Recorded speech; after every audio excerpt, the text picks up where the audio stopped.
तो उपराष्ट्रपति चुनाव के नतीजे घोषित हो चुके हैं और ये चुनाव एनडीए ने जीत लिया है, यानी सीपी राधाकृष्णन अब भारत के नए उपराष्ट्रपति होंगे। ये चुनाव उन्हें जीत लिया है और किसको कितने वोट पड़े हैं ये मैं पूरी जानकारी आपको बताने जा रहा हूं। तो सबसे पहले आपको बता दूं कि टोटल जो वोट पड़े हैं वो पड़े हैं 767 वोट पड़े हैं और इसमें से 15 वोट रद्द हुए थे। तो जो वैलिड वोट हैं वो 752 हैं, उसी के आधार पर नतीजे घोषित किए गए हैं। सुबह से ही वोटिंग शुरू हुई थी, सभी सांसदों ने वोट किया था। हालांकि 3 पार्टियां ऐसी थी जिन्होंने इस वोटिंग से अपने आप को दूर रखा था।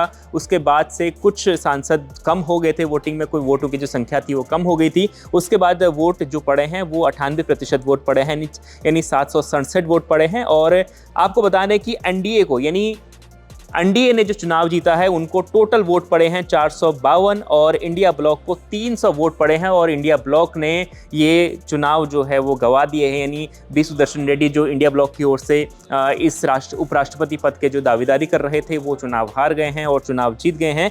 एनडीए चुनाव जीत गई है क्योंकि एनडीए को समर्थन लगातार मिल रहा था। जैसे हम आपको बता रहे थे कि एनडीए को समर्थन मिल रहा है, लेकिन सुबह जिस प्रकार से लगातार संजय सिंह और विपक्ष के जो नेता हैं संजय सिंह और साथ में विपक्षी नेता जो हैं अखिलेश यादव, उनके जो बयान सामने आ रहे थे वो लगातार क्रॉस वोटिंग की ओर इशारा कर रहे थे कि हो सकता है क्रॉस वोटिंग हो सकती है, लेकिन क्रॉस वोटिंग नहीं हुई और वोट मिले एनडीए को और एनडीए ने सफलतापूर्वक ये चुनाव अपने खाते में कर लिया है। तो सीपी राधाकृष्णन अब भारत के नए उपराष्ट्रपति होंगे। उन्होंने चुनाव जीत लिया है, 452 वोट उन्हें मिले और उनके विपक्ष में जो चुनाव लड़ रहे थे बी सुदर्शन रेड्डी, उनको 300 महज सिर्फ 300 वोट मिले। इंडिया ब्लॉक के वो कैंडिडेट थे राष्ट्रपति चुनाव में और उन्हें यहां पर सिर्फ 300 वोट ही मिले हैं।